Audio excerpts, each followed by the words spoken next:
Hello dear students, welcome to you at NEET Gurukulam educational channel. NEET Gurukulam educational channel में आपका स्वागत है।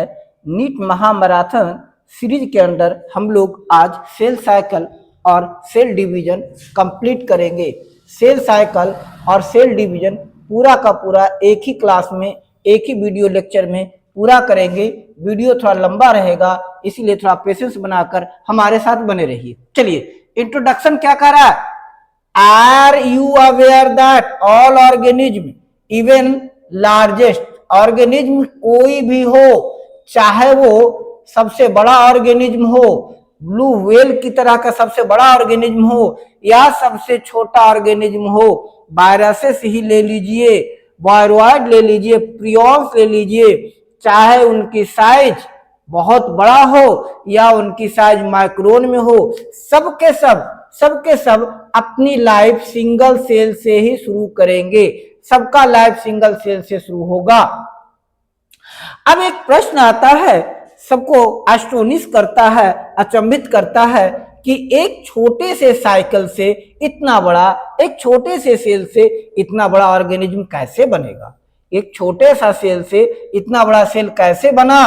तो इसके लिए कहता है कि जो रिस्पॉन्सिबल फैक्टर हैं वो ग्रोथ और रिप्रोडक्शन, ग्रोथ और रिप्रोडक्शन ये दो सेल के कैरेक्टर्स हैं, which is responsible for such enormous number of cell. Cell के इतनी बड़ी नंबर्स में, इतनी बड़ी संख्या में सेल हैं, इतनी बड़ी संख्या में सेल हैं, इतनी बड़ी नंबर्स में सेल हैं, तो growth and reproduction is responsible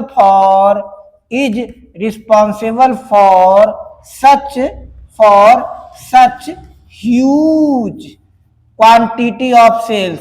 sales के इतनी बड़ी क्वांटिटी हैं, सेल के इतने अधिक नंबर्स हैं, इसके लिए रिस्पॉन्सिबल फैक्टर सेल ग्रोथ और सेल डिवीजन है।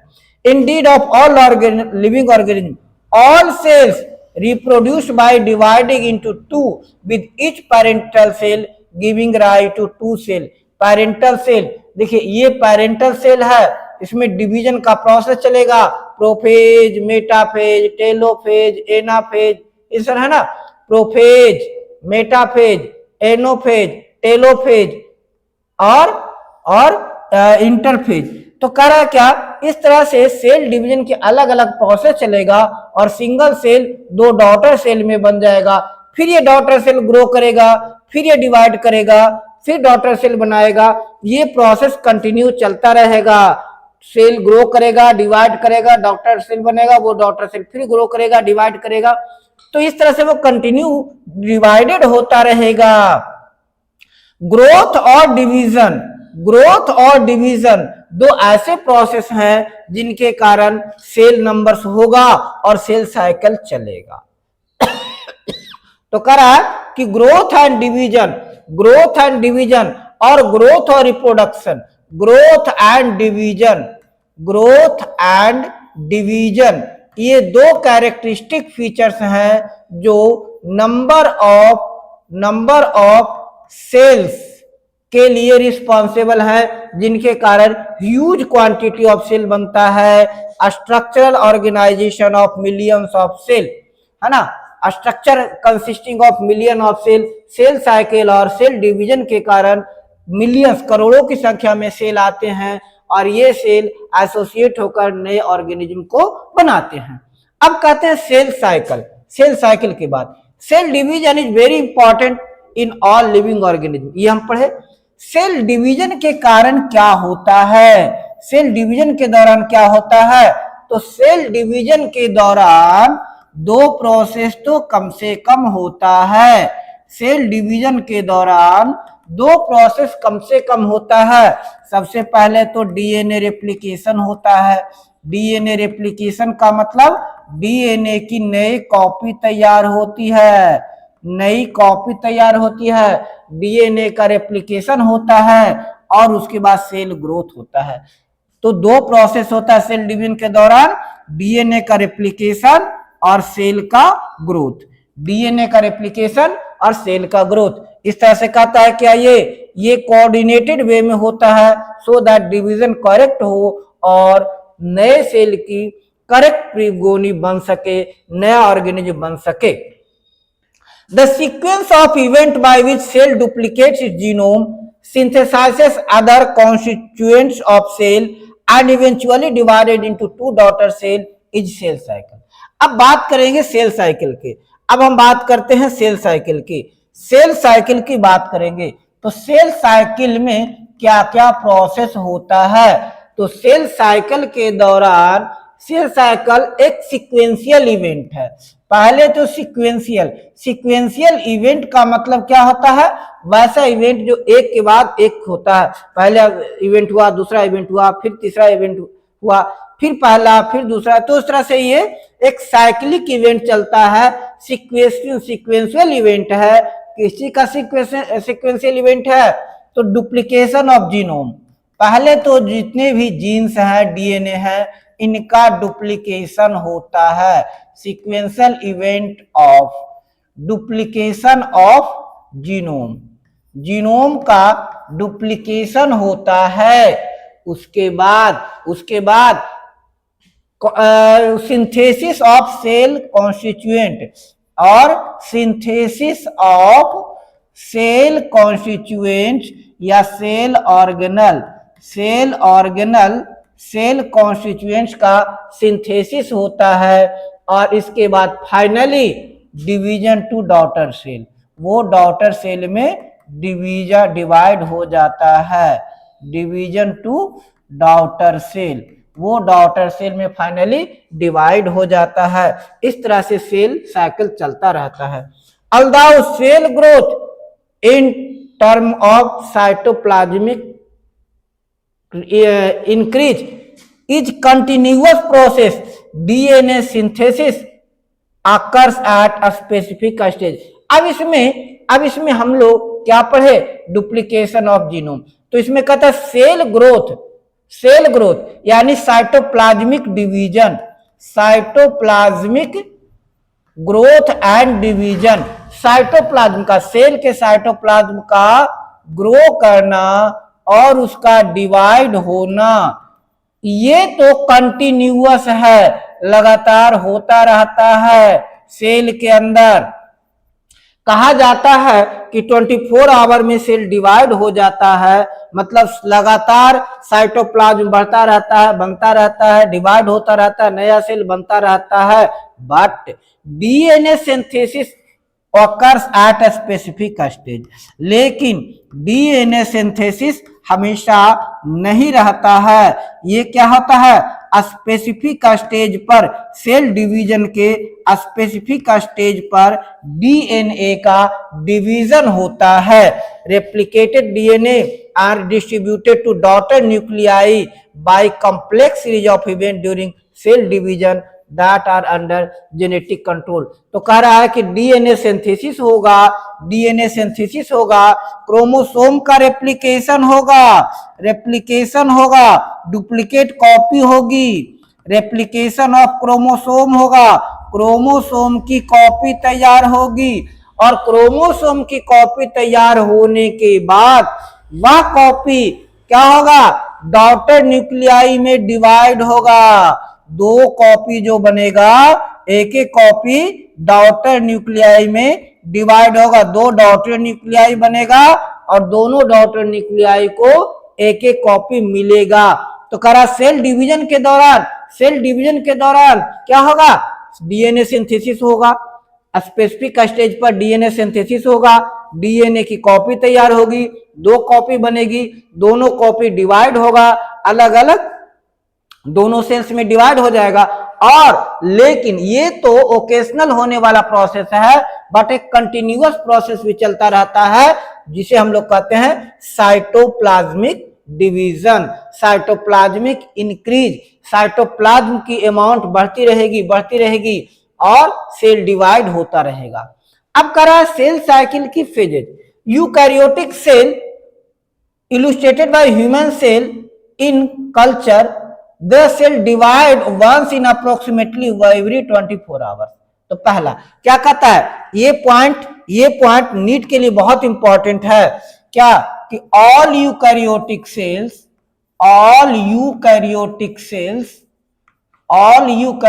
Sales divide in every 24 hours. हर 24 आवर में नया साइकिल, हर 24 आवर में सेल डिवाइड हो जाता है, नया सेल बना लेता है। हर 24 आवर में सेल डिवाइड होता है और वह सेल डिवाइड होकर नया सेल बना लेता है, नया सेल बना लेता है। यानी सेल की लाइफ आप कहिए तो सेल की लाइफ 24 आवर की ही होती है। हर सेल की लाइफ 24 आवर की होती है। 24 आवर के बाद एक नया सेल बन जाता है। Duration of cell cycle vary from organism to organism. अब ये इसका जो सेल डिवीजन का जो ड्यूरेशन है, सेल डिवीजन का भी ड्यूरेशन है, सेल टू सेल डिपेंड करता है। जैसे जैसे ईस्ट की बात है, yeast cell is divide only in 90 minute, यानी ईस्ट सेल का सेल साइकिल 90 मिनट का होता है। 90 मिनट में ही नया सेल बन जाता है, 90 मिनट में ही सेल डिवाइड हो जाता है। Duration of cell cycle of yeast cell का ड्यूरेशन 90 मिनट का है, यानी आधे घंटे में वो अपनी संख्या बढ़ा लेता है। यही कारण है कि जब डफ तैयार करते हैं, मैदा तैयार करते हैं ब्रेड का या कुछ का, तो उसको कुछ समय के लिए छोड़ देते हैं, क्योंकि 1.5 घंटे में अपनी संख्या डबल कर लेता है। तो जितना देर छोड़ेंगे उतना गुना बड़ा हो जाएगा। अगर आप 3 घंटे छोड़ दीजिएगा तो 4 गुना हो जाएगा, 4.5 घंटे छोड़िए 8 गुना हो जाएगा। अगर 6 घंटे छोड़िएगा तो 16 गुना हो जाएगा। तो अपनी संख्या बढ़ाता चलेगा। सेल साइकिल 2 फेज में होता है। बेसिक इसका 2 फेज है, एक होता है इंटरफेज और दूसरा एम फेज। इंटर नाम ही है, इंटरफेज मतलब 2 फेज के बीच का पीरियड डिवाइड होने से लेकर, ये प्रिपरेटरी फेज होता है। इंटरफेज को प्रिपरेटरी फेज कहते हैं, जिसमें सेल जो डिवाइड हो जाता है वो अपने आप को पहले तैयार करता है सेल डिवीजन के अगले प्रोसेस में जाने के लिए। जो इंटरफेज होता है वो फेज होता है जब सेल अगले सेल डिवीजन की साइकिल में जाने के लिए खुद को तैयार करता है। और एक्चुअल फेज माइटोसिस फेज होता है। एक्चुअल सेल डिवीजन किसमें होता है? माइटोसिस फेज में। तो सेल डिवीजन की 2 फेजेज हैं। इंटरफेज क्या होता है? इंटरफेज को आप कहते हैं it is the resting phase between 2 mitosis phase,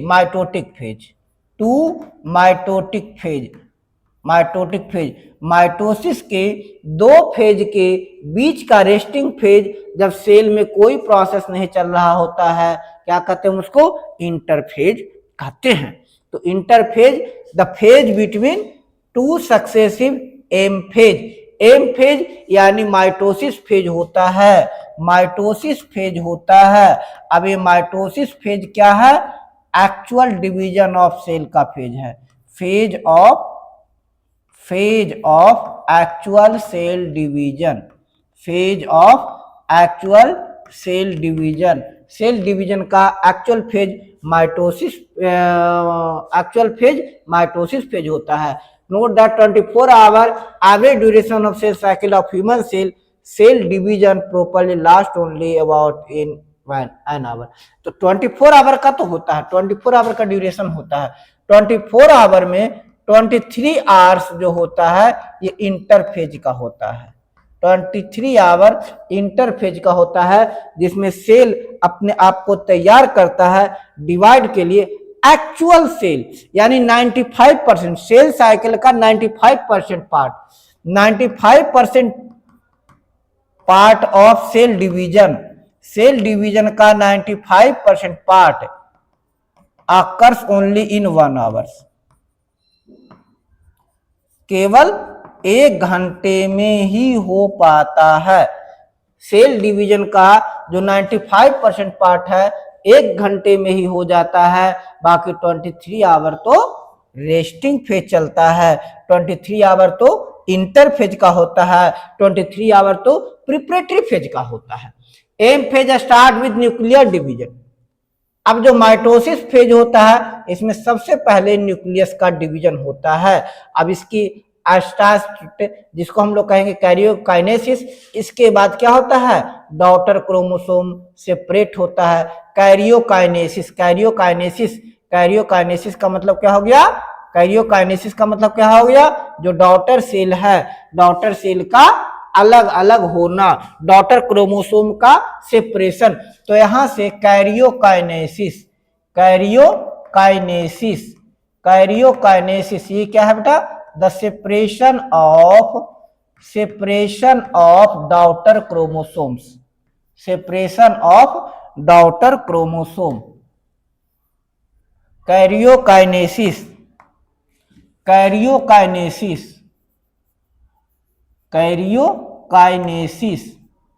क्या है, separation of daughter chromosome, daughter chromosome का separation. And with the division of cytoplasm. पहले डॉटर क्रोमोसोम का सेपरेशन होता है, ये क्या कहलाया, कैरियोकाइनेसिस, और उसके बाद होता है साइटोकाइनेसिस। पहले कैरियोकाइनेसिस, उसके बाद साइटोकाइनेसिस। क्या होता है, division of cytoplasm, division of cytoplasm. तो पहले कैरियोकाइनेसिस हुआ जिसमें डॉटर क्रोमोसोम अलग अलग हो रहा है। देखिए डॉटर क्रोमोसोम अलग अलग हो रहा है, डॉटर क्रोमोसोम अलग अलग गया, इसके बाद इसका साइटोकाइनेसिस होता है। तो एम फेज में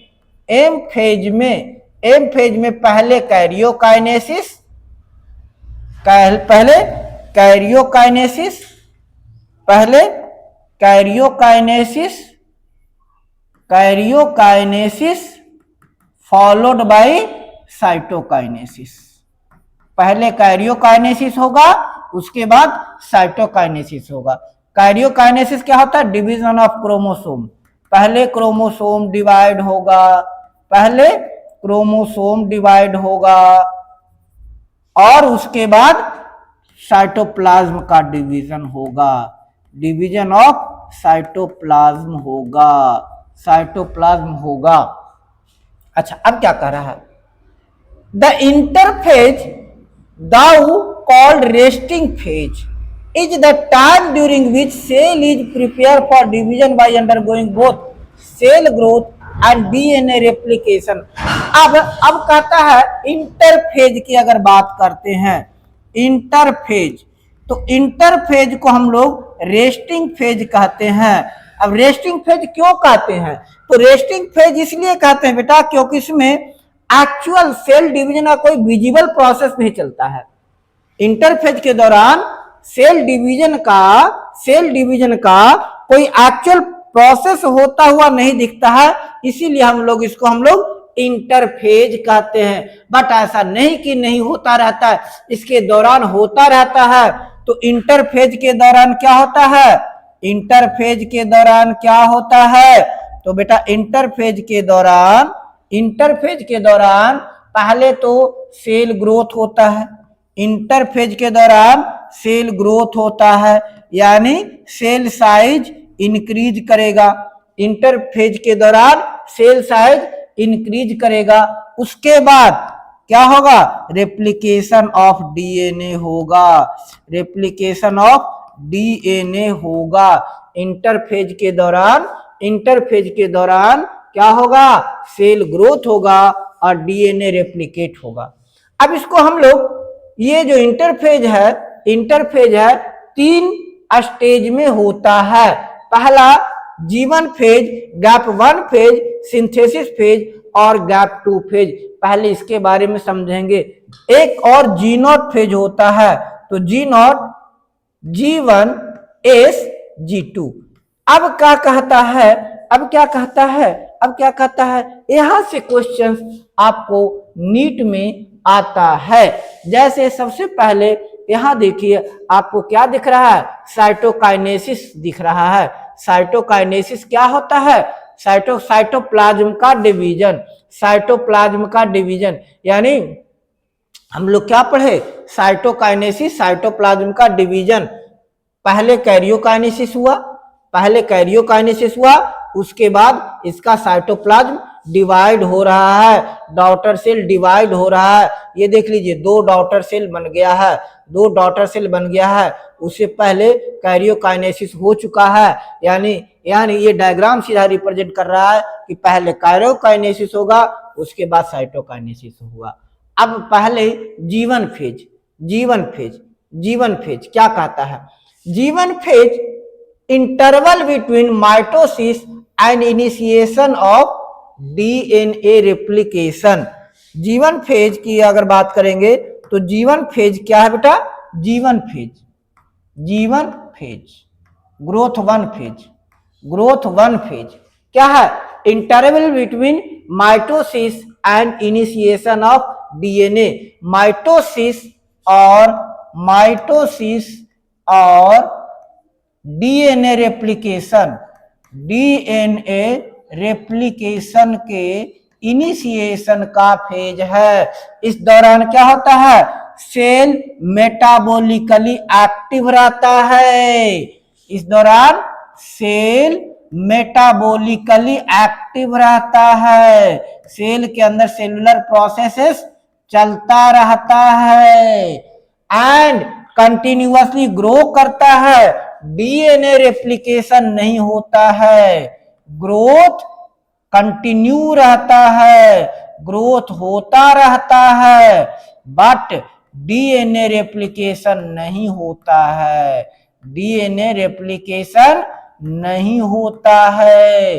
जीवन फेज में डीएनए रेप्लिकेशन नहीं होता है, डीएनए रेप्लिकेशन नहीं होता है। तो ये हम लोग जीवन फेज की बात करते हैं, जीवन फेज की बात करते हैं। बट इससे पहले अब कह रहा है क्या, अब क्या कह रहा है, क्या अब क्या कह रहा है, जीवन फेज के बारे में, जीवन फेज के बारे में। उसके बाद जीवन फेज यानी प्रोसेस कैसे चलता है। सेल डिवीजन में क्या हो गया, सेल डिवीजन का प्रोसेस पहले कहां से शुरू होता है, cell division initiate at G one phase. तो पहले जीवन फेज होगा, पहले जीवन फेज होगा। कभी कभी इसका सीक्वेंस देगा, कभी कभी सीक्वेंस दे देगा। जीवन फेज होगा, जीवन फेज के बाद आपका सिंथेसिस फेज होगा, जीवन फेज के बाद होगा आपका सिंथेसिस फेज होगा। इस ऑर्डर को याद रखिएगा, सिंथेसिस फेज के बाद G2 फेज होगा और G2 फेज के बाद कैरियोकाइनेसिस होगा, G2 के बाद कैरियोकाइनेसिस होगा, कैरियोकाइनेसिस के बाद साइटोकाइनेसिस होगा, साइटोकाइनेसिस होगा। ये सेल डिवीजन का, सेल साइकिल का सीक्वेंस है। G one phase, synthesis, G2 phase, karyokinesis और साइटोकाइनेसिस। अब कह रहा है एस फेज या synthesis phase, period during which DNA synthesis और डीएनए रेप्लिकेशन। डीएनए रेप्लिकेशन कब होता है, तो important event growth, cell growth कब होता है, सेल ग्रोथ कब होता है, जीवन फेज में। जबकि डीएनए रेप्लिकेशन कब होता है, डीएनए का रेप्लिकेशन कब होता है, तो डीएनए का रेप्लिकेशन G2 फेज में होता है। डीएनए का रेप्लिकेशन G2 फेज में होता है। During this time amount of DNA is double. और G2 फेज में क्या होता है, डीएनए का रेप्लिकेशन होता है, it means amount of DNA double हो जाता है, अमाउंट ऑफ डीएनए डबल हो जाता है, डीएनए की अमाउंट डबल हो जाती है। G2 फेज में डीएनए का अमाउंट डबल हो जाता है। डीएनए का अमाउंट डबल हो जाता है। और क्या होता है, और क्या होता है, और क्या होता है, that is initial amount is denoted as 2C, तो ये 2C से 4C में हो जाता है। अगर 2C अमाउंट में, यानी 2 कॉपी है ना, डीएनए का 2 कॉपी है, डीएनए का 2 कॉपी है, तो 4 कॉपी तैयार हो जाएगा G2 फेज में। अगर डीएनए की 2 कॉपी है तो डीएनए की 4 कॉपी तैयार हो जाएगी, बट इसमें no increase in chromosome number, chromosome का नंबर नहीं बनेगा, क्रोमोसोम का नंबर नहीं बनेगा। No increase in chromosome number, no increase in, no increase in chromosome number, chromosome का नंबर मेंटेन रहेगा, क्रोमोसोम का नंबर मेंटेन रहेगा।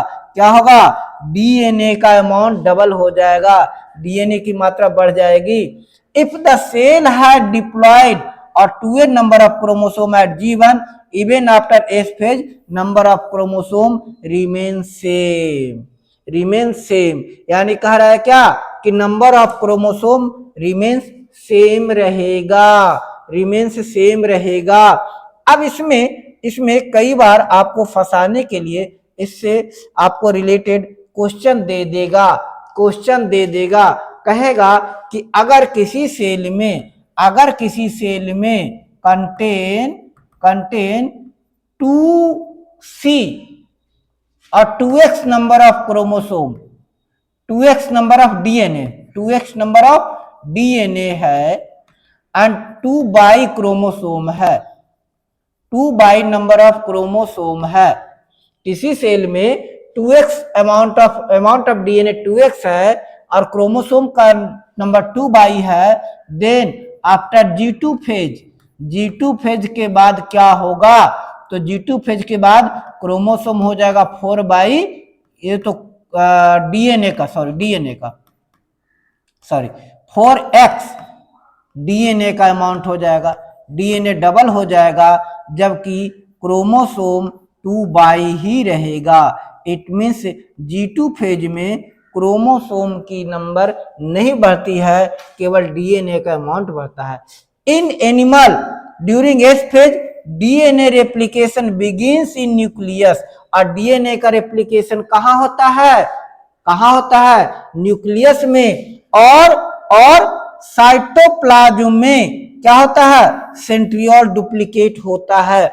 अब अगेन नीट आपसे फंसाने के लिए, नीट आपको फंसाने के लिए आपको दे सकता है स्टेटमेंट बेस्ड, तो during S phase, during S phase क्या क्या होता है, पहले उन पॉइंट्स को हम नोट करेंगे। ड्यूरिंग एस फेज क्या होता है, अमाउंट ऑफ डीएनए डबल्ड, पहले क्या होता है, amount of DNA got doubled, DNA का अमाउंट डबल हो जाता है। Number of chromosome, number of chromosome remains same, number of chromosome same रहता है।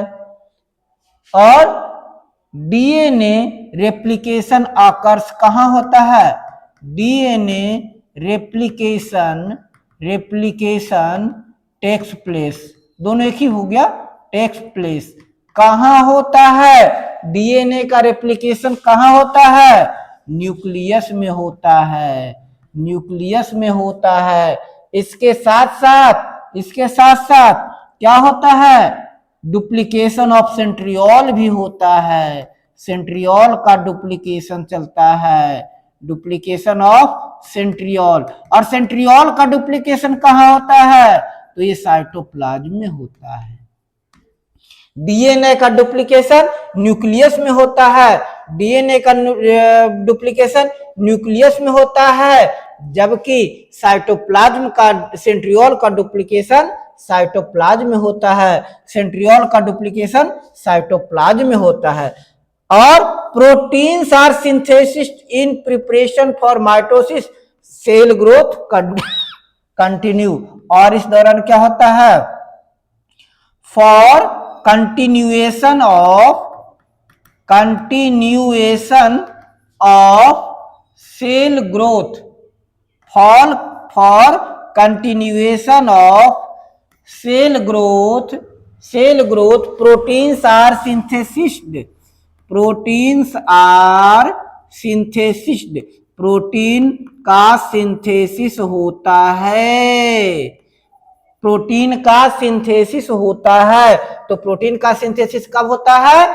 एस फेज में होता है, सेक्रेटरी फेज में होता है।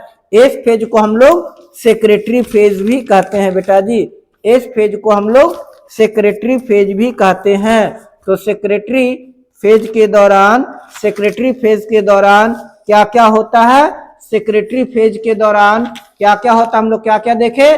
डीएनए का डुप्लीकेशन होता है, डीएनए का डुप्लीकेशन होता है, साइटोप्लाज्म में सेंट्रियोल का डुप्लीकेशन होता है ना।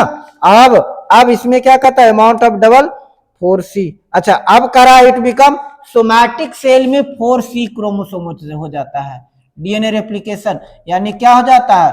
4C in somatic cell. Somatic cell में डीएनए का 4 कॉपी तैयार हो जाता है। अच्छा, अब कह रहा है gamete cell have 1 copy of DNA content and in chromosome number.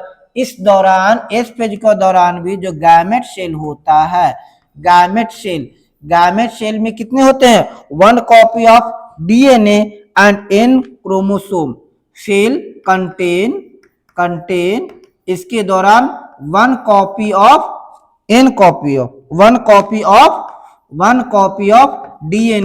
DNA की 1 कॉपी हो जाएगी और n नंबर ऑफ क्रोमोसोम होगा। किसमें? गैमेट सेल में। गैमेट सेल मीन्स ओवम या स्पर्म सेल में, या आप कहिए पॉलन सेल में, पॉलन ग्रेन सेल में क्या हो जाएगा? डीएनए की 1 कॉपी रहेगी, क्रोमोसोम का नंबर 1 होगा। अब कह रहा है डीएनए रेप्लिकेशन। अब इसमें एक चीज कहता है, एक चीज और बहुत इंपॉर्टेंट पॉइंट है, ध्यान रखने योग्य है, बहुत इंपॉर्टेंट पॉइंट आपको ध्यान रखने योग्य है, बहुत इंपॉर्टेंट पॉइंट ध्यान रखने योग्य है। क्या क्या क्या क्या क्या पॉइंट आपको ध्यान रखना है? कहता है क्या कि ड्यूरिंग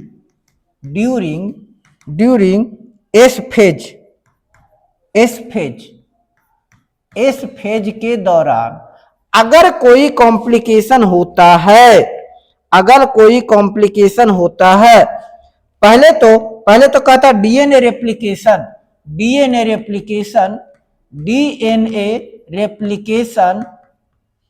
ट्रिगर अ चेक पॉइंट। अब यहां पर एक चेक पॉइंट आता है, डीएनए रेप्लिकेशन के दौरान एक चेक पॉइंट आता है, डीएनए रेप्लिकेशन के दौरान चेक पॉइंट आता है, चेक पॉइंट रहता है, जिसको हम लोग कहते हैं cascade of signal event, cascade of signalling event. अब देखिए क्या होता है सिग्नलिंग इवेंट। अब देखिए क्या होता है, इस दौरान क्या होता है? डीएनए की कॉपिंग होती है। क्या होता है? डीएनए की कॉपिंग। अगर सब कुछ ठीक हुआ तब तो आगे G2 फेज में चला गया, अगर सब कुछ ठीक ठाक रहा तो आगे सब कुछ तो चला गया। लेकिन यदि एक कोई प्रॉब्लम आ गया, if complication occur during DNA कॉपिंग, अगर किसी डीएनए की कॉपी के दौरान कॉम्प्लिकेशन अकर्ड हुआ, डीएनए कॉपिंग के दौरान कोई कॉम्प्लिकेशन हुआ, डीएनए के दौरान कोई कॉम्प्लिकेशन हुआ तो क्या रहता है? डीएनए कॉपी हो गया क्या? तो कह रहा है क्या? Further process is put on hold, further process is put on hold till resolving complication. जब तक वो कॉम्प्लिकेशन रिजॉल्व नहीं होता है, जब तक कॉम्प्लिकेशन रिजॉल्व नहीं होता है तब तक आगे की प्रोसेस होल्ड पर चली जाती है। आगे कोई कॉपी, आगे डीएनए सेल साइकिल का कॉपी नहीं चलता है, वो एस फेज में सीजअप हो जाता है। Some cell in animals do not appear to exhibit division करा, कुछ सेल्स डिवीजन नहीं शो करता है, जैसे ह्यूमन हार्ट सेल। अब ये आपका मल्टीपल स्टेटमेंट बेस्ड का पॉइंट आ गया कि ह्यूमन हार्ट सेल या कार्डियक सेल, हार्ट सेल जिसे हम लोग कार्डियक सेल भी कहते हैं, क्या कहते हैं, कार्डियक सेल भी कहते हैं। इट डजंट एग्जिबिट डिवीजन, इस दौरान कोई डिवीजन का प्रोसेस नहीं चलता है। And many other cell dividing occasionally needed to replace cell that have lost because injury और सेल डेथ। और कुछ ऐसे सेल होते हैं जिनमें ओकेजनल डिवीजन होता है, जो सेल इंजुरी या सेल डेथ के कारण डिस्ट्रॉय हो जाते हैं।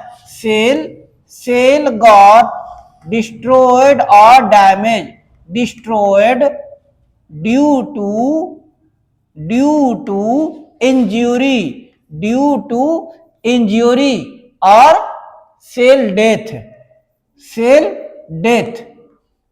डिवाइड ओकेजनली, जैसे हमारे बॉडी का स्किन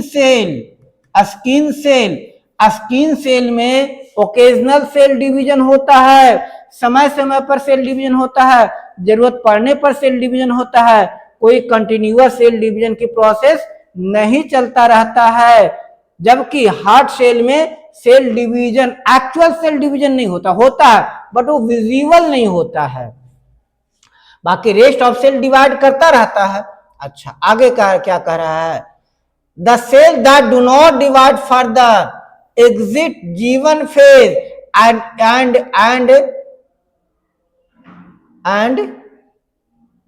enters inactive state। यानी क्या कहता है, इसको देखिए क्या कह रहा है, इसको समझिए थोड़ा सा, इसको समझिए। ये भी ड्रामा कर रहा है। हाँ, क्या कह रहा है, cell that do not divide further, जो सेल आगे डिवाइड नहीं होता है further exit G1 phase to enter inactive stage call quiescent stage और G0 स्टेज। कह रहा है क्या, वह सेल जो आगे डिवाइड नहीं होता, मतलब इंजुरी मतलब वह सेल जो जिसमें कोई कॉम्प्लिकेशन आ गया, अब वह सेल क्या हो जाएगा कि जो सेल G2 सेल में आया, आगे वो डिवाइड नहीं हो पा रहा, G2 सेल के पास एस फेज में आने के बाद अगर सेल डिवाइड नहीं होगा तो वह सेल डिवाइड नहीं होगा, एग्जिट कर जाएगा और वो G0 फेज में आ जाएगा। किस फेज में आ जाएगा, G0 फेज में आ जाएगा। इस पर सेल तो G0 सेल में cell remain metabolically active, cell हमेशा मेटाबॉलिकली एक्टिव रहेगा, सेल रिमेन मेटाबॉलिकली एक्टिव रहेगा, बट प्रोलिफिकेशन तब तक नहीं होगा जब तक की जरूरत नहीं हो। Proliferation is ceased, metabolically active but proliferation is ceased, इसका प्रोलिफरेशन सीज हो जाएगा unless called on to do so depending upon requirement of organism. ये ऑर्गेनिज्म पर डिपेंड करता है। For example, in animal mitotic cell division is cell in diploid. Mitotic cell division animal में किसमें दिखता है? डिप्लॉयड सोमैटिक सेल में दिखता है। एनिमल में माइटोटिक सेल डिवीजन, एनिमल में क्या कर रहा है? एनिमल में cell in animal mitotic cell division is seen in diploid somatic cell. Diploid somatic cell में एनिमल में डिप्लॉयड सोमैटिक सेल में सेल डिवीजन दिखता है। एनिमल में डिप्लॉयड सोमैटिक सेल में दिखता है mitotic division. In animal mitotic division is seen in diploid somatic cell. ये डिप्लॉयड सोमैटिक सेल में सेल डिवीजन दिखता है। अच्छा, देयर आर फ्यू एक्सेप्शंस जहां हैप्लॉयड भी सेल होता है। हालांकि माइटोसिस डिप्लॉयड सेल का कैरेक्टरिस्टिक फीचर है, लेकिन कुछ हैप्लॉयड सेल भी माइटोसिस के द्वारा डिवाइड होता है। जैसे honey bee, male honey bee किसका एग्जाम्पल है?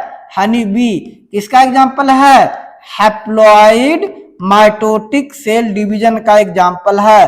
हैप्लॉयड माइटोटिक सेल डिवीजन का एग्जाम्पल है।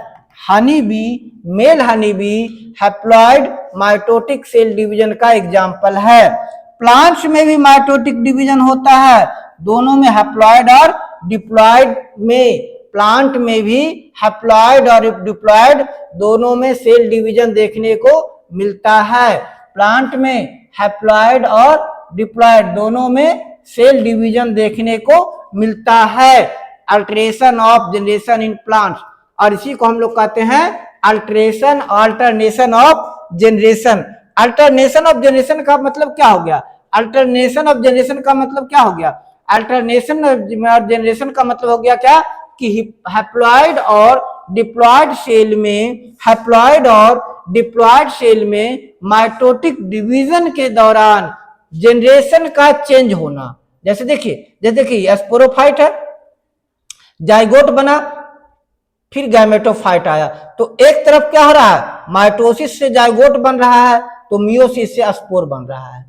अगर स्पोरोफाइट में, या देखिए स्पोरोफाइट है यहाँ ना, देखिए गैमेटोफाइट है, तो गैमेट्स बना, इनमें पहले माइटोसिस हुआ, माइटोसिस से स्पोरोफाइट बना, फिर इसमें मियोसिस हुआ और मियोसिस से स्पोर बन गया। यानी इसी को हम लोग कहते हैं अल्टरनेशन ऑफ जनरेशन। चलिए अब आता है M phase, most dramatic period of cell division. इसमें major reorganization of virtually all components of cell. M phase में सेल्स के सारे सेल्स के कंपोनेंट में वर्चुअल रीऑर्गेनाइजेशन होता है। इसमें number of chromosome in parent cell, progeny cell is same, इसीलिए इसको हम लोग इक्वेशनल डिवीजन कहते हैं। एम फेज इसको हम लोग क्या कहते हैं? Equational division phase.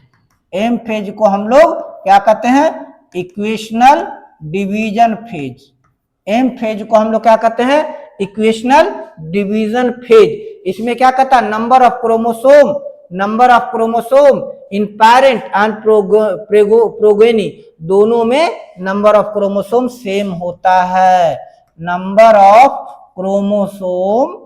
Chromosome is same in parent and offspring और प्रोजेनी और ऑफस्प्रिंग। पेरेंट और ऑफस्प्रिंग में नंबर ऑफ क्रोमोसोम सेम रहता है, इस कारण इसे हम लोग इक्वेशनल डिवीजन कहते हैं। कन्वेंशन के लिए माइटोसिस को 4 स्टेज में न्यूक्लियर डिवीजन या कैरियोकाइनेसिस के 4 फेज होता है। तो ये समझना आवश्यक है, सेल डिवीजन एक प्रोग्रेसिव प्रोसेस है, वेरी क्लियर लाइन कैन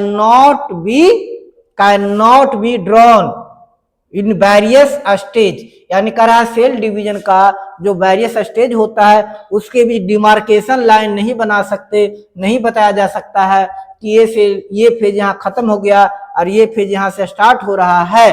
क्यों क्यों क्यों?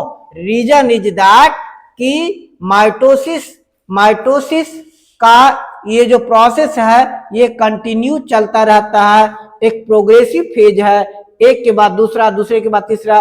किसी सेल में कोई सेल G1 स्टेट में है तो कोई एस फेज में है, कोई G2 में है, तो इस तरह से कोई स्पष्ट डिवीजन नहीं हो पा रहा है। फिर भी कहते हैं कैरियोकाइनेसिस 4 स्टेज में होता है, प्रोफेज, मेटाफेज, एनाफेज, मेटाफेज और टेलोफेज। अब देखिए इसमें ये समझ रहे हैं क्या है क्या, cytokinesis, G2 phase, prophase, prometaphase, metaphase, anaphase, telophase और साइटोकाइनेसिस, है ना। अब देखिए, अब इसके बारे में समझते हैं। सबसे पहले प्रोफेज के बारे में। प्रोफेज क्या है? First stage of karyokinesis. Prophase first stage of karyokinesis follows the S and G2 phase of interphase. पहले प्रोफेज आ गया। प्रोफेज किसका फेज है? किसका फेज है? Stage of karyokinesis. कैरियोकाइनेसिस का मतलब न्यूक्लियर डिवीजन का फर्स्ट फेज है। न्यूक्लियर डिवीजन का फर्स्ट फेज है। प्रोफेज न्यूक्लियर डिवीजन या कैरियोकाइनेसिस का फर्स्ट फेज होता है। इंटरफेज, इसके बाद क्या होता है? एस फेज, इंटरफेज आता है और इंटरफेज का सिंथेसिस फेज और गैप 2 फेज आता है। In S and gap 2 phases, new DNA molecule formed are not distinct but intertwined। अब कह रहा है क्या? S फेज और G2 फेज में, in both S phase and G2 phase, S phase और G2 फेज में क्या होगा? इंटरवाइंड। इस दौरान इंटरवाइंड DNA मोलिक्यूल बनेगा। इंटरवाइंड DNA मोलिक्यूल बनेगा। Prophase is marked by initiation of condensation of chromosomal material. और क्या होता है? कंडेंसेशन ऑफ क्रोमोसोमल मटेरियल शुरू होता है।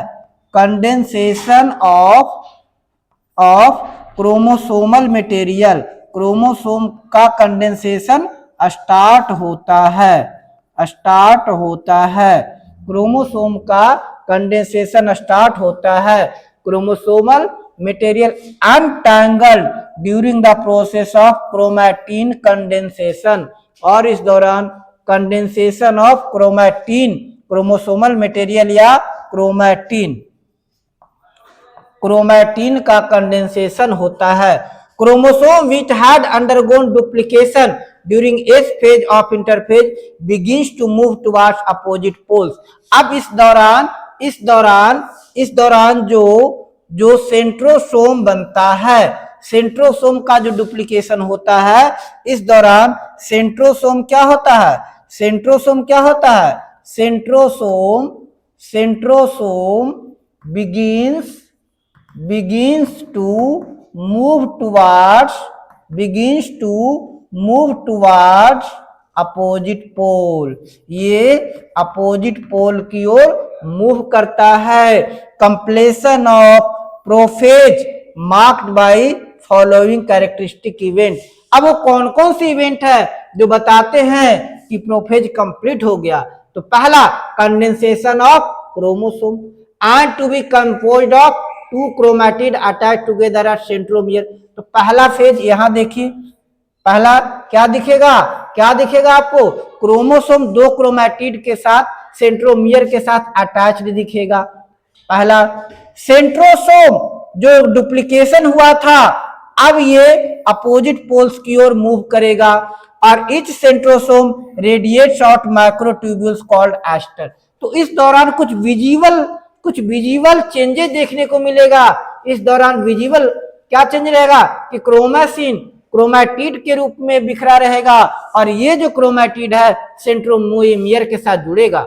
सेंट्रोमियर जो डुप्लीकेट हुआ था अब वह अपोजिट पोल की ओर मूव करेगा, अपोजिट पोल की ओर मूव करेगा और जितने भी सेंट्रोसोम हैं वो अब एस्टर ट्यूब बनाएंगे। Two aster tube together with spindle fibre form mitotic apparatus.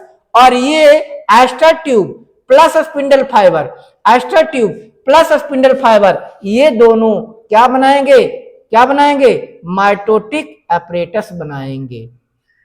ये कुछ चेंजेस आपको प्रोफेज में देखने को मिलेगा।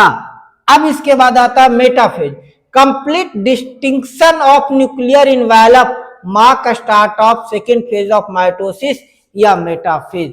यानी क्या होता है, मेटाफेज के दौरान क्या होता है, न्यूक्लियर इन्वेलप डिसइंटीग्रेट होता है, टूटता है, chromosome spread through cytoplasm of cell. यानी क्या कहता है, मेटाफेज में क्या होता है, न्यूक्लियर इन्वेलप टूट जाता है और क्रोमोसोम सेल के पूरे साइटोप्लाज्म में फैल जाता है।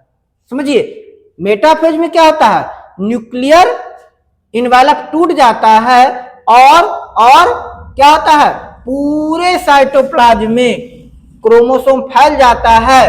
Condensation of chromosome is completed और क्रोमोसोम का कंडेंसेशन शुरू हो जाता है। इस फेज में माइक्रोस्कोप में क्रोमोसोम दिखता है। किस फेज में, मेटाफेज में। तो कह रहा है क्रोमोसोम इजिली अगर देखना हो तो सेल डिवीजन के सेल साइकिल किस फेज में देखेंगे हम लोग, मेटाफेज में देखेंगे। Then this stage at which morphology of chromosome is most easily studies. अगर हमको क्रोमोसोम की मॉर्फोलॉजी समझना है, क्रोमोसोम का शेप समझना है, क्रोमोसोम का कैरेक्टरिस्टिक समझना है तो किस स्टेज में देखेंगे हम लोग, मेटाफेज स्टेज में। Metaphase chromosome is made up of two sister chromatids which are held together by centromere. अब क्या करा, मेटाफेज स्टेट में जो क्रोमोसोम होता है दो क्रोमैटिड के रूप में, सिस्टर क्रोमैटिड के रूप में मॉडिफाइड हो जाता है डिस्क शेप और इसमें काइनेटोकोर बन जाता है, बीच में डिस्क शेप का स्ट्रक्चर बन जाता है जिसको हम लोग काइनेटोकोर कहते हैं। तो मेटाफेज क्रोमोसोम के स्टडी के लिए इंपॉर्टेंट है। मेटाफेज बेटा क्रोमोसोम के स्टडी के लिए इंपॉर्टेंट है। The structure serve as site of attachment of spindle fibre to the chromosome that are moved into position and centre of cell. इसीलिए कहते हैं मेटाफेज का कैरेक्टरिस्टिक क्या है, chromosome coming to lie at the equator with one chromatid from each chromosomes connected by kinetochores to a spindle fiber। यानी कह रहा है मेटाफेज का कैरेक्टरिस्टिक फीचर क्या होता है कि जो क्रोमोसोम है इक्वेटर पर आने लगता है, क्रोमोसोम इक्वेटर पर आने लगता है, क्रोमोसोम इक्वेटर पर आने लगता है और हर एक क्रोमैटिड स्पिंडल फाइबर से काइनेटोकोर से जुड़ जाता है। हर एक क्रोमैटिड, एक क्रोमैटिड हो गया, दो क्रोमैटिड हुआ ना, जैसे अगर ये क्रोमोसोम है तो क्रोमोसोम का दोनों क्रोमैटिड स्पिंडल फाइबर से दोनों काइनेटोकोर से जुड़ जाता है। And sister chromatid connected by kinetochore to spindle fibre to the opposite poles. और जो सिस्टर क्रोमैटिड है, सिस्टर क्रोमैटिड अपोजिट पोल्स के स्पिंडल फाइबर से जुड़ा रहता है। Plane of alignment of chromosome at metaphase, इसको हम लोग कहते हैं मेटाफेज प्लेन। प्लेन जिस पर क्रोमोसोम मेटाफेज में रहता है, मेटाफेज में क्रोमोसोम जिस प्लेन पर रहता है इसको हम लोग क्या कहते हैं, मेटाफेज प्लेट कहते हैं। अब मेटाफेज की फीचर्स क्या क्या हो गए, तो पहला स्पिंडल फाइबर किससे जुड़ा हुआ है, काइनेटोकोर से। स्पिंडल फाइबर क्रोमोसोम के काइनेटोकोर से जुड़ा हुआ रहेगा। क्रोमोसोम स्पिंडल इक्वेटर की ओर मूव करेगा और ये मेटाफेज प्लेट के अलोंग ये बीच में मेटाफेज बनेगा, मेटाफेज प्लेट के अलोंग ये स्पिंडल फाइबर से अरेंज होगा और ये स्पिंडल फाइबर से दोनों पोल से जुड़ा हुआ रहेगा। अब आता है उसके बाद एनाफेज। एनाफेज पर क्या होगा, जो क्रोमोसोम हो जाएगा मेटाफेज पर जो अरेंज हुआ था बीच में क्रोमोसोम जो मेटाफेज प्लेट पर जुड़ा था। अब ये क्या हो रहा है, अब क्या हो रहा है, स्प्लिट साइमल्टेनियसली टूटेगा और दो क्रोमैटिड बनेगा जिसे हम लोग डॉटर क्रोमोसोम कहेंगे। यानी यहाँ जो क्रोमोसोम था, देखिए जो अटैच हुआ था, ये क्या हो गया, दो भाग में टूट गया, एक भाग ये और ऐसे ऐसे ऐसे टूट गया, ये टूट गया ऐसे और ऐसे टूट गया, ये टूट गया और टूटने के बाद अपोजिट न्यूक्लियस की ओर ये मूव करने लगा, टूट गया और अपोजिट न्यूक्लियस के रूप में ये डिवाइड हो गया ताकि ये कंडेंस होकर के फिर डॉटर न्यूक्लियाई बनेगा। Begin their migration towards two opposite pole, और टूटने के बाद ये अपोजिट पोल की ओर मूव करना शुरू कर देगा। कब, एनाफेज में। कब, एनाफेज में। कब, एनाफेज में। As each chromosome moved away from the equator plate, centromere of each chromosome remains directed towards pole, and hence the leading edge with arm of chromosome trailing behind anaphase stage characterized by। अब anaphase के दौरान क्या होगा, centromere टूटेगा, chromatid अलग अलग होगा और क्रोमैटिड अपोजिट पोल की ओर मूव करेगा। एनाफेज का कैरेक्टरिस्टिक फीचर क्या होता है, इसमें सेंट्रोमियर टूटेगा, क्रोमैटिड अलग होगा और क्रोमैटिड अपोजिट प्लेट की ओर मूव करेगा। अब इसके बाद हो गया टेलोफेज, फाइनल स्टेज। कैरियोकाइनेसिस का फाइनल स्टेज टेलोफेज है। पहला पॉइंट, कैरियोकाइनेसिस का फाइनल फेज टेलोफेज है। Telophase chromosome that have reached their respective poles. अब क्रोमोसोम जो पोल्स पर आ गया अब डीकंडेंस्ड हो जाएगा, अपनी इंडिविजुअलिटी को लूज कर देगा, अब क्रोमोसोम नहीं दिख पाएगा। Chromatin materials tends to collect at each of the two poles, और क्रोमैटिन मटेरियल दो अलग अलग पोल पर वो कंडेंस्ड हो जाएगा, जमा हो जाएगा। इसके बाद क्या क्या इसमें क्या होगा, chromosome cluster at opposite spindle poles, identity lost, है ना। ये डिस्क्रीट एलिमेंट के रूप में अब क्रोमोसोम का आइडेंटिटी नहीं रहेगा, क्रोमैटिन के रूप में रहेगा। और इस क्रोमैटिन के चारों तरफ न्यूक्लियर इनवेलप बनेगा। न्यूक्लियर इनवेलप कब बनेगा, न्यूक्लियर इनवेलप कब फॉर्म होगा, तो न्यूक्लियर इनवेलप टेलोफेज में होगा। टेलोफेज में न्यूक्लियर इनवेलप बनेगा कैसे, क्रोमोसोम क्लस्टर के दौरान। और इस दौरान न्यूक्लियोलस, गोल्जी कॉम्प्लेक्स और एंडोप्लाज्मिक रेटिकुलम का रीफॉर्मेशन होगा। टेलोफेज के दौरान क्या बनेगा, nucleolus, Golgi complex, endoplasmic reticulum और न्यूक्लियर इनवेलप बनेगा। अब जब टेलोफेज के दौरान टेलोफेज हो गया, इसके बाद अगला प्रोसेस आएगा cytokinesis. Mitosis not only segregation of duplicate chromosome into daughter nuclei. Chromosome का कैरियोकाइनेसिस का मतलब क्या हो गया, क्रोमोसोम का डुप्लीकेशन, डॉटर न्यूक्लियाई का बनना, दैट इज कैरियोकाइनेसिस।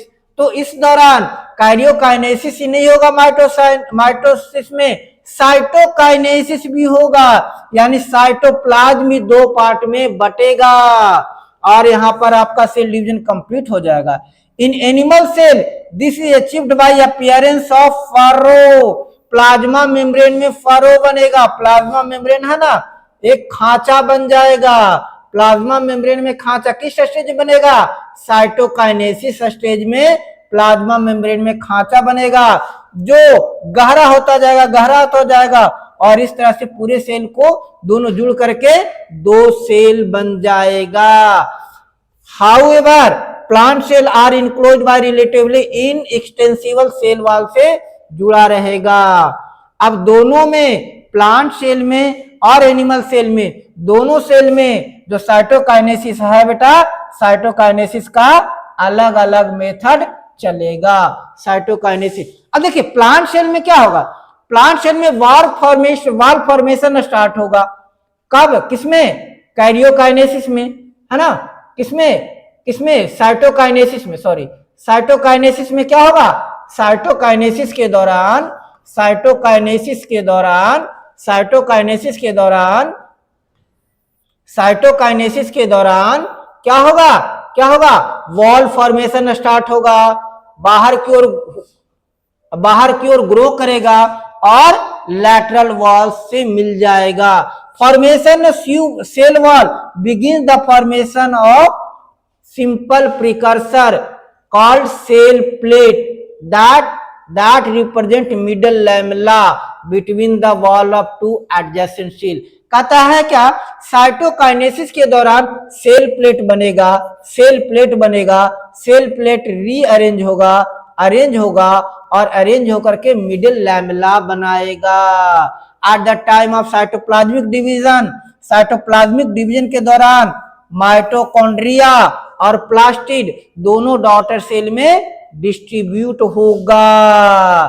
साइटोप्लाज्मिक यानी साइटोकाइनेसिस के दौरान क्या क्या होगा बेटा, साइटोकाइनेसिस के दौरान क्या क्या होगा बेटा, तो पहले सेल प्लेट बनेगा, सेल प्लेट फॉर्मेशन होगा इसका, और क्या होगा, इसका रीअरेंजमेंट होगा, ये अरेंज होगा ताकि ये सेल वॉल बना सके। और इस दौरान क्या होगा, माइटोकॉन्ड्रिया और प्लास्टिड, माइटोकॉन्ड्रिया एंड प्लास्टिड ये क्या होगा, दोनों डॉटर सेल में डिस्ट्रीब्यूट हो जाएगा। देखिए कैरियोकाइनेसिस के जस्ट बाद साइटोकाइनेसिस नहीं होगा। अब अगर ऐसा हो जाएगा तो क्या हो जाएगा, मल्टी न्यूक्लिएटेड कंडीशन आ जाएगा, जिसके कारण सिंक्टियम बन जाएगा। यानी सिंक्टियम लिक्विड एंडोस्पर्म। कोकोनट में क्या होता है, कोकोनट में क्या कहता है कि इफ साइटोकाइनेसिस, कैरियोकाइनेसिस के जस्ट बाद साइटोकाइनेसिस होता है, इफ साइटोकाइनेसिस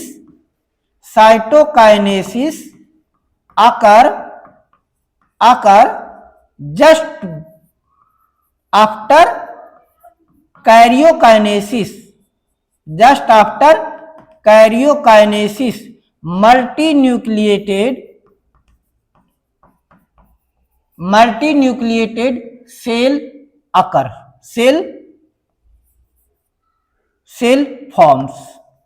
और इस कंडीशन में जब मल्टीन्यूक्लिएटेड सेल बन जाएगा, मल्टीपल सेल बन जाएगा, इसको हम लोग कहेंगे सिंक्टियम।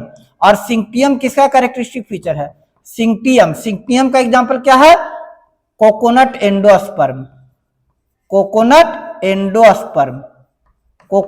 एंडोस्पर्म किसके कारण बनता है, तो cytokinesis, karyokinesis followed by cytokinesis. Karyokinesis के बाद जस्ट बाद अगर साइटोकाइनेसिस हो जाता है तो मल्टीन्यूक्लिएटेड कंडीशन बन जाएगा, और फिर उसमें वो जो बना हो जाएगा, किसका हो जाएगा, बहुत सारा सेल न्यूक्लियाई प्रेजेंट रहेगा, जो कि वो कोकोनट के एंडोस्पर्म में पाया जाएगा, लिक्विड एंडोस्पर्म बना देगा।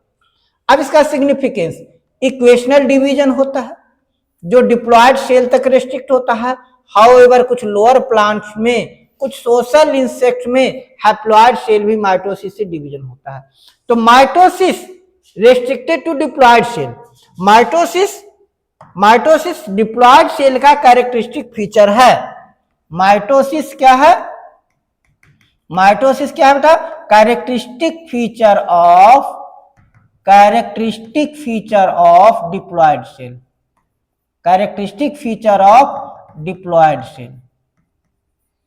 माइटोसिस डिप्लॉयड सेल का कैरेक्टरिस्टिक फीचर है। जबकि माइटोसिस लोअर सोशल इंसेक्ट के हैप्लॉयड सेल में होता है, लोअर प्लांट में भी होता है।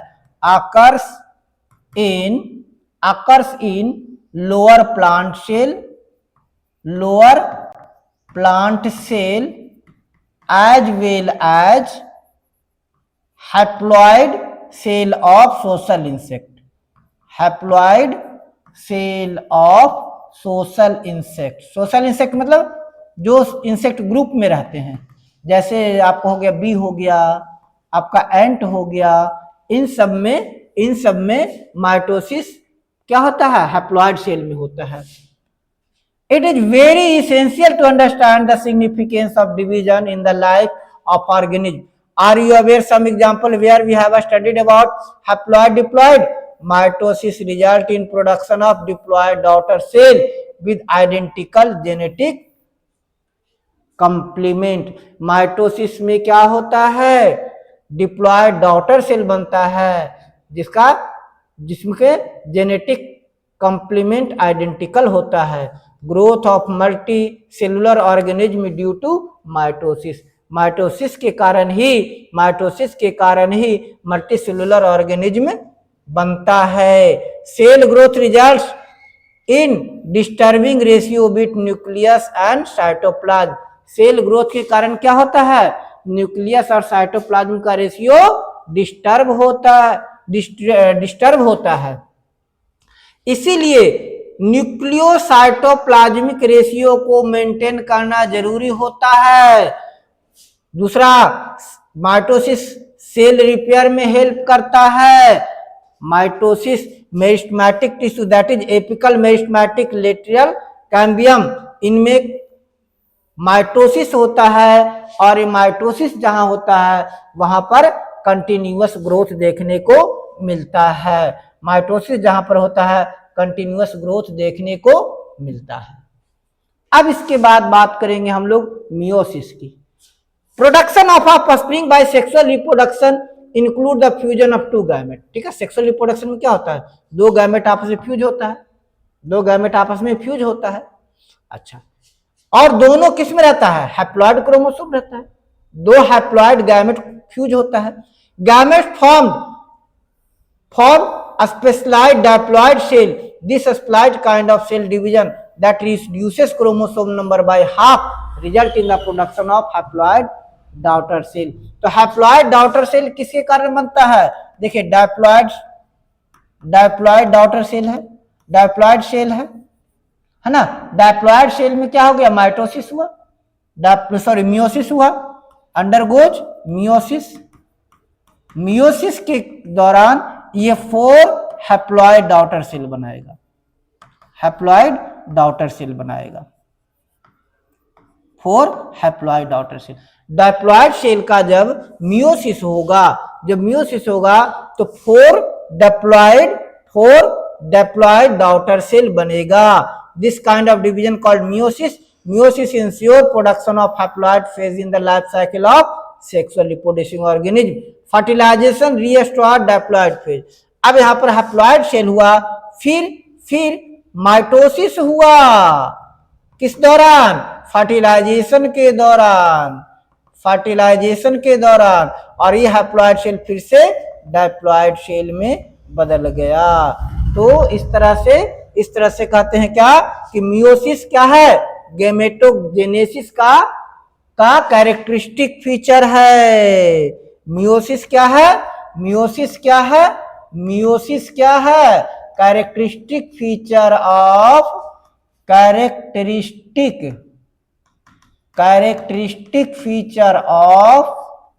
गैमेटोजेनेसिस। मियोसिस गैमेटोजेनेसिस का कैरेक्टरिस्टिक फीचर है। This lead to formation of haploid gamete.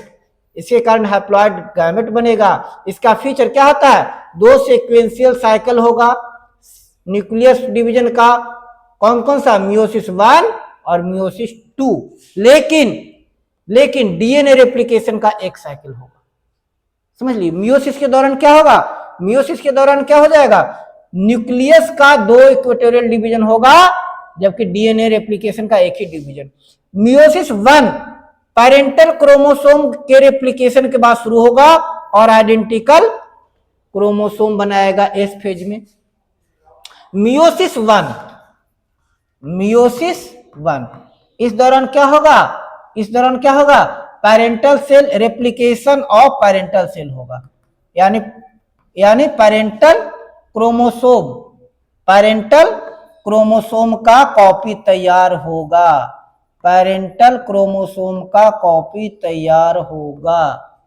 और इससे 2 आइडेंटिकल सिस्टर क्रोमैटिड बनेगा।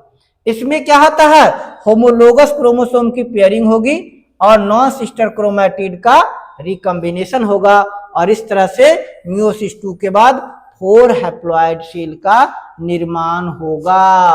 4 हैप्लॉइड। मियोसिस 1 में पहला प्रोफेज, प्रोफेज क्या होता है, लॉन्गर एंड कॉम्प्लेक्स स्टेज है। प्रोफेज 1 लॉन्गर और कॉम्प्लेक्स फेज है। इट हैज इन फर्दर सब डिवाइडेड, ये फिर आगे 5 फेज में है, लेप्टोटीन, जाइगोटीन, पैकिटीन, डिप्लोटीन और डाइकाइनेसिस। लेप्टोटीन क्या होता है, क्रोमोसोम विजिबल होगा लाइट माइक्रोस्कोप में। लेप्टोटीन के दौरान क्रोमोसोम, देखिए क्रोमोसोम दिख रहा है ना, क्रोमोसोम दिख रहा है लिप्टोटीन के दौरान। इसका कैरेक्टरिस्टिक फीचर यही है, लाइट माइक्रोस्कोप में भी क्रोमोसोम दिखेगा लिप्टोटीन। उसके बाद जाइगोटीन फेज आ गया, क्रोमोसोम का पेयरिंग स्टार्ट हो रहा है। देखिए देखिए क्रोमोसोम का पेयरिंग स्टार्ट हुआ, यानी जाइगोटीन है।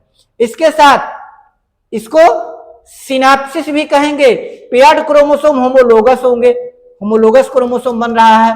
और electron micrograph of this stage indicate that chromosome synapsis accompanied by formation of complex structure called synaptonemal complex.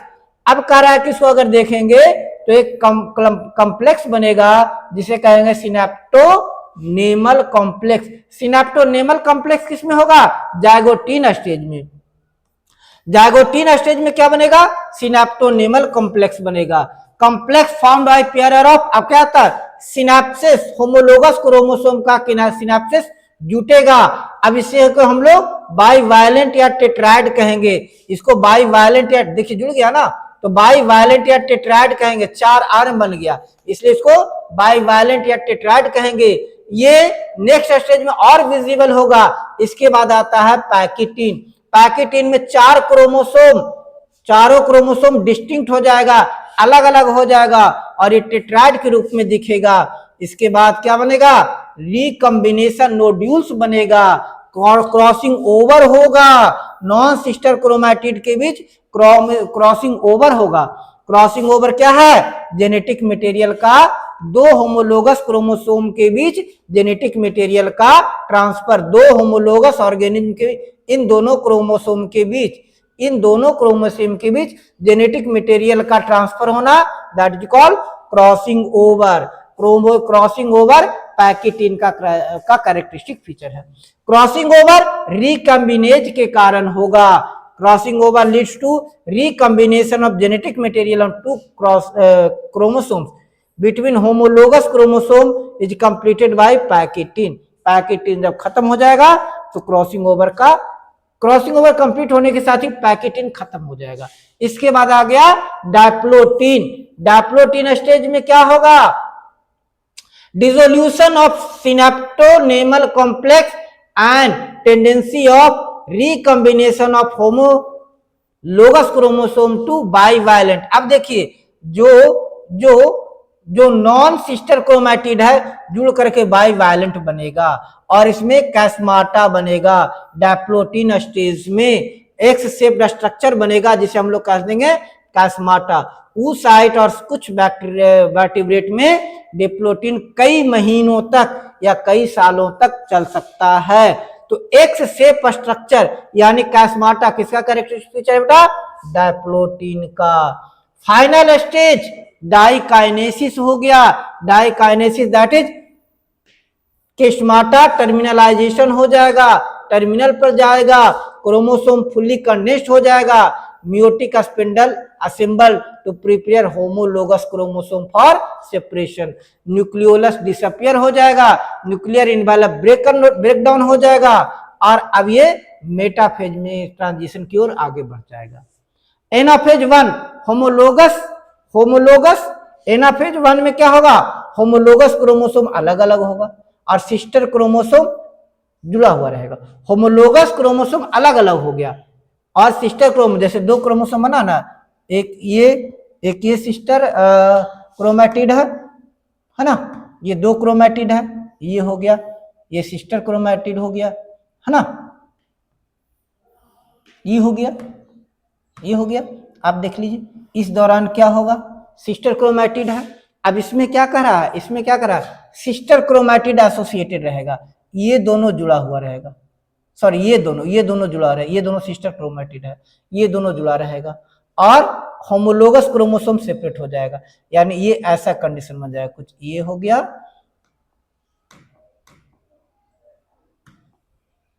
ये हो गया, कुछ इस तरह का स्ट्रक्चर बन जाएगा। ये इसमें क्या होगा, सिस्टर क्रोमैटिड अलग अलग हो जाएगा, सिस्टर क्रोमैटिड एसोसिएटेड रहेगा और होमोलोगस सेपरेट हो जाएगा। टेलोफेज 1 में nuclear membrane and nucleolus reappear होगा, साइटोकाइनेसिस के बाद डायाड सेल्स का डायाड बनेगा। Although in many cases chromosome do not undergo some dispersion, they do not reach extremely extended stage of interphase, a stage between two meiotic division, interkinesis। Interkinesis के लिए याद रखिएगा, interkinesis क्या है, ये short lived है, ये क्या है, शॉर्ट लाइव्ड है, ये क्या है, ये क्या है, stage between two meiotic division, stage between two meiotic division, there is no replication of DNA, replication नहीं होता है इंटरकाइनेसिस के दौरान, इंटरकाइनेसिस के बाद आ जाएगा प्रोफेज 2।